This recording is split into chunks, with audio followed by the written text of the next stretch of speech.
I'm fascinated by Reiki. Where's the name come from? It's a Japanese name, and it is literally Reiki, and it's means universal energy. So what happens is we have energy all around us. Everything is made up of energy. So I'm channeling energy through me, through the chakras in my hands, to the client, and that energy is being used to cleanse the chakras, because that's what Reiki does. We cleanse the chakras first, and then we will target specific areas where you might have problems with, that you're suffering from. So if you've got arthritis or sciatica or some other thing. People suffer with migraine. Yeah. Yes, and people who have chemotherapy seem to benefit a lot from Reiki.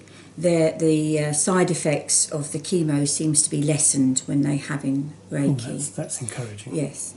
So it is a very useful way of healing, but also helping people with symptoms that they might be suffering from. Right. I'm fascinated with the concept of hands-off. You can have hands-on Reiki or hands-off. And how does hands-off work? With Reiki, your hand will be in this position. Yep. So the energy is being caught cupped, there. Yeah. Being cupped. Okay, so normally the only part that would be touching the person would be the fingertips and just around the edge of your hand. But you can lift your hands a little bit above and have it just above the person's body. The energy is still going to flow. Is that because some people don't like being touched? Some people don't like being touched, or they might have areas where it's so sensitive that you don't want to touch it.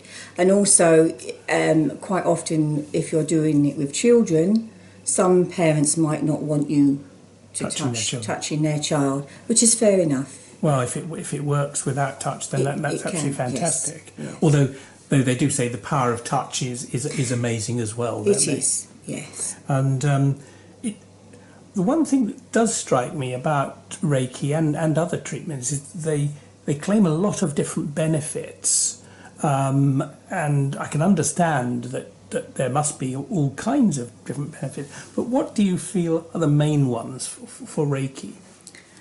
I think for Reiki, you're definitely going to feel relaxed, because for a start, you're laying down on a treatment table.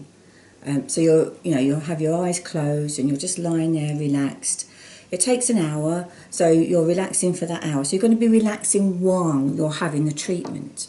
And then afterwards, you will feel relaxed. So it's going to help with stress, de-stress you, or de-stressing your whole body as a whole.